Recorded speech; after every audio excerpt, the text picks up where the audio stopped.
दिल्ली की डेटशीट आ चुकी है, अपने अपने दावे किए जा रहे हैं और नए मुद्दों के साथ इन चुनावों में ताल ठोकी जा रही है। बातचीत करने के लिए हमारे साथ खास मेहमान जुड़ गए हैं। आम आदमी पार्टी के राज्यसभा सांसद संजय सिंह इस वक्त हमें ज्वाइन कर चुके हैं। स्वागत है संजय सिंह जी आपका इंडिया टीवी पर। डेटशीट आ गई है, फुल कॉन्फिडेंस में होने के बावजूद ऐसा क्यों लग रहा है कि अभी विक्टिम पॉलिटिक्स पर आप लोग दांव खेल रहे हैं? जी, पहले तो आपको नमस्कार और आपके दर्शकों को नमस्कार। मैं दिल्ली की जनता को बहुत बहुत बधाई देना चाहता हूं कि लोकतंत्र के महापर्व की तारीख घोषित हो गई है चुनाव आयोग के द्वारा। 5 फरवरी को दिल्ली के लोगों को अपना वोट देना है।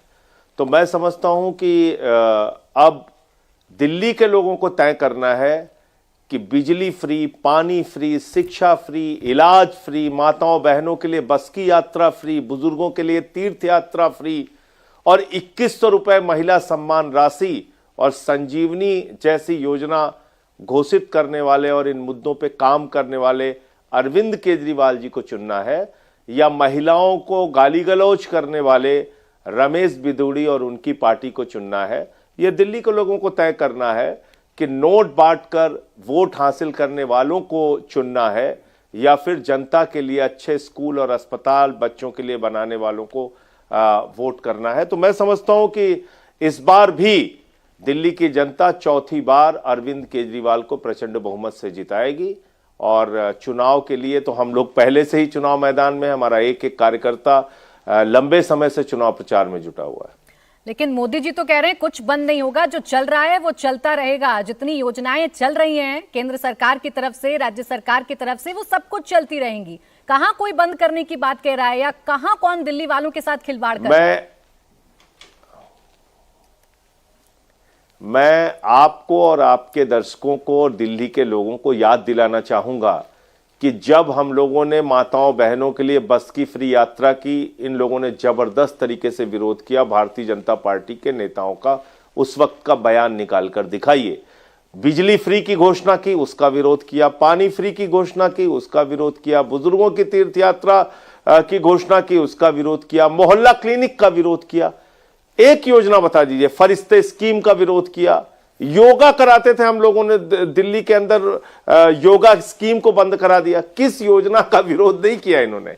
तो अब ये कहना बहुत हास्यास्पद है कि बीजेपी ये कहे कि जो अरविंद केजरीवाल जी के काम है हम उसको जारी रखेंगे। दिल्ली के लोग जानते हैं, जिस दिन ये गलती से भी सत्ता में आ गए, इन सारी योजनाओं को ये बंद करेंगे, क्योंकि इसके खिलाफ ये शुरू से बोलते रहे हैं। सत्ता में आप हैं, लेकिन बार बार ये इल्जाम लगाना कि आपको काम नहीं करने दिया जाता। अभी ताजा जो आरोप आप लोगों ने लगाए बाकायदा प्रेस कॉन्फ्रेंस करके कि आतिशी जी को ह्यूमिलेट किया जा रहा है, मुख्यमंत्री जी को, और उनके आवाज से उन्हें बाहर निकाला जा रहा है। जबकि पीडब्ल्यूडी के दोनों लेटर हमारे पास हैं संजय जी, ये लेटर तो कुछ और कहानी बयां कर रहे हैं। अब देखिए, ये आपको भी लग रहा होगा कि कितना बड़ा मजाक है। एक निर्वाचित मुख्यमंत्री को, जो प्रचंड बहुमत की सरकार के मुख्यमंत्री हैं, उनके आवास को 3 महीने में 2 बार कैंसिल किया गया। पहले कैंसिल करके सामान फेंकवाया गया बाहर, उसके बाद फिर अलॉट किया गया, फिर अलॉट करके फिर कैंसिल किया गया। ये क्या मजाक है भाई? आपने एक बार सामान फेंकवा दिया था, दोबारा अलॉट किया, फिर उसको कैंसिल क्यों कर दिया? तो इसलिए कल 11 बजे का समय हम लोगों ने निर्धारित किया है कि भारतीय जनता पार्टी के झूठ को पूरे देश के सामने उजागर करेंगे।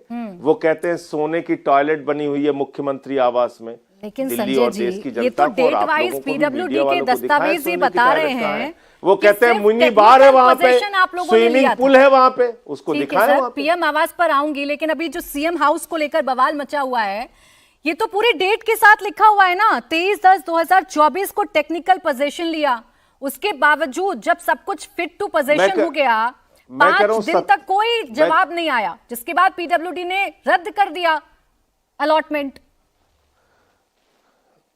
मैं कह रहा हूं 2700 करोड़ में जो राजमहल बन रहा है नरेंद्र मोदी जी का, उसके बारे में चर्चा क्यों नहीं होती है?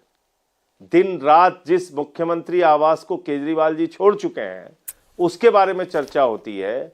जहां पे सैकड़ों करोड़ की कालीन बिछी हुई है, सैकड़ों करोड़ के झूमर लगे हुए हैं, 2700 करोड़ का प्रधानमंत्री का आवास बन रहा है, 8400 करोड़ के जहाज में चलते हैं प्रधानमंत्री जी।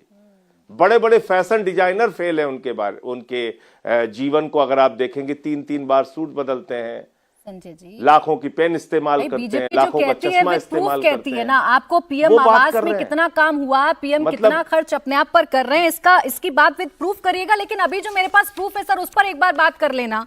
आपने पूरी दिल्ली के सामने ये कह दिया कि दिल्ली की मुख्यमंत्री को ह्यूमिलेट किया जा रहा है। हम तो कल 11 बजे आपको भी आमंत्रित कर रहे हैं। ठीक है सर, दिल्ली के मुख्यमंत्री को ह्यूमिलेट किया जा रहा है। अभी जो दस्तावेज है पीडब्ल्यूडी के, क्या ये झूठ बोल रहे हैं सर? ये तो नियमों के मुताबिक है ना, इसमें तो साफ साफ लिखा है कि जब फिट टू पोजीशन हो गया, उसके बावजूद कोई जवाब नहीं आया। अच्छा, कौन सा नियम है जिसमें 3 महीने में 2 बार, एक बार घर से सामान फेंकवाओ, फिर अलॉट करो, फिर कैंसिल करो? ये आपको सही लग रहा है? बताइए आप, या जो आपके दर्शक सुन रहे होंगे या जो लोग देख रहे होंगे, समझदार होंगे, उनको ये ठीक लग रहा होगा कि एक आवाज से आपने पहले सामान फेंकवाया, हटवाया, फिर उसके बाद कहा नहीं साहब ठीक है इसको अलॉट कर रहे हैं, फिर आप कह रहे हैं नहीं साहब इसको कैंसिल कर रहे हैं। तो आपने मजाक बना रखा है। चलिए वो महत्वपूर्ण नहीं है, मैं फिर कह रहा हूं कहीं से भी काम कर लेंगे, दिल्ली के लोगों के लिए काम करना है। आपने केजरीवाल जी को जेल में डाल दिया, मनीष सिसोदिया जी को जेल में डाल दिया, सत्येंद्र जैन को जेल में डाल दिया, मुझे पकड़ के जेल में डाल दिया, इंसुलिन रोक दी केजरीवाल जी की, तो क्या उससे काम थोड़ी रुक गया? दिल्ली के लोगों का काम हुआ, काम होगा आगे भी। आवास आप रखिए, अपने पास रखिए, कोई दिक्कत नहीं है, वो मुद्दा नहीं है। नहीं, वो मुद्दा नहीं है ना, आप लोगों ने बनाया वो मुद्दा, इसीलिए आपसे जवाब जानना चाह रही हूँ। ये तो ऐसा लग रहा है ना कि मनमर्जी चलेगी, आपकी मर्जी के मुताबिक हो। हम तो सोने का टॉयलेट कल, तो आप कहेंगे हमारे साथ गलत हो गया। हम तो कल आपको स्विमिंग पूल, हम तो कल आपको सोने का टॉयलेट और स्विमिंग पूल और मिनी बार, जो दावा है भारतीय जनता पार्टी का, जो आप लोगों के चैनल पे आके चिल्लाते हैं भाजपाई, उसको दिखाने के लिए चलेंगे ना कल 11 बजे। इसमें क्या दिक्कत है? सोने का toilet, swimming pool, mini bar, कुछ भी आप फैलाए जा रहे हैं, कुछ भी कहे जा रहे हैं। तो मेरा यह कहने का मतलब है कि आज वो पार्टी, मैं तो कहता हूं बीजेपी के बारे में कि बीजेपी जब भ्रष्टाचार के खिलाफ बोलती है तो ऐसा लगता है ओसामा बिन लादेन अहिंसा पे उपदेश दे रहा है।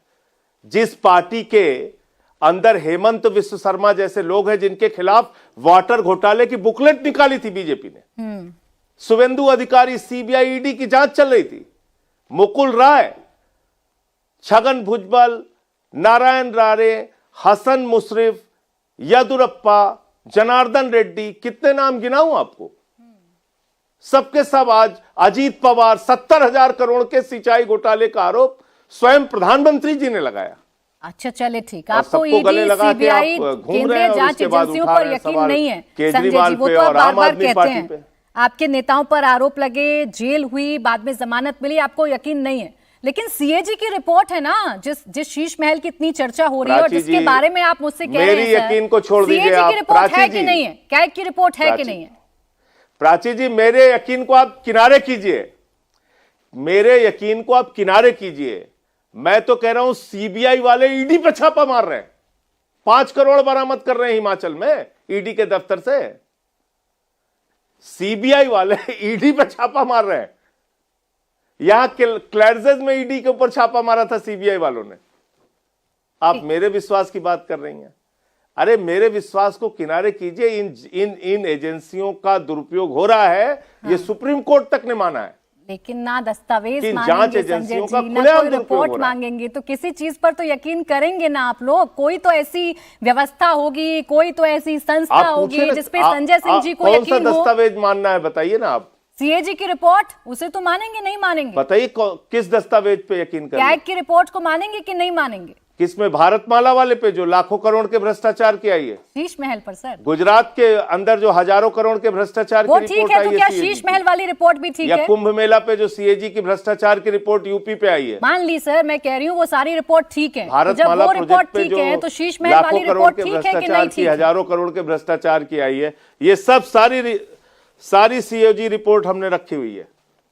चर्चा कराइए। देखिए, पक्षपात ठीक है ना? पूर्ण तरीके से काम नहीं होगा। बिल्कुल ठीक है ना। मैं आप संजय सीएजी सिंह जी रिपोर्ट पर आपसे कह चर्चा रही हूँ करानी ना, है, ये सारी रिपोर्ट अगर ठीक है, हर राज्य के सीएजी रिपोर्ट पर चर्चा एक कराइए मिनट और सर, एक केंद्र मिनट। सरकार के सीएजी बिल्कुल, रिपोर्ट पर मैं चर्चा कह रही हूँ कराइए। ये सीएजी की रिपोर्ट बिल्कुल ठीक है जो आप मुद्दे उठा रहे हैं, तो इसका मतलब जो शीश महल पर सीएजी की रिपोर्ट आई है वो भी ठीक है ना, उस पर तो फिर कोई डाउट नहीं होगा संजय सिंह जी को। मैं आपसे कह रहा हूं, कल चलते हैं ना सोने की टॉयलेट देखने के लिए 11 बजे। सोने की toilet, mini bar, swimming pool, यही सब तो बता रहे हैं ना बीजेपी वाले, आप लोगों को बता रहे हैं, पूरे देश को बता रहे हैं। तो कल चल के देखते हैं और राजमहल भी देखते हैं चल के। ठीक है सर, राजा जी का। ठीक है संजय जी, बहुत बहुत शुक्रिया आपका हमारे साथ जुड़ने के लिए, Thank हमसे you. बातचीत करने के लिए।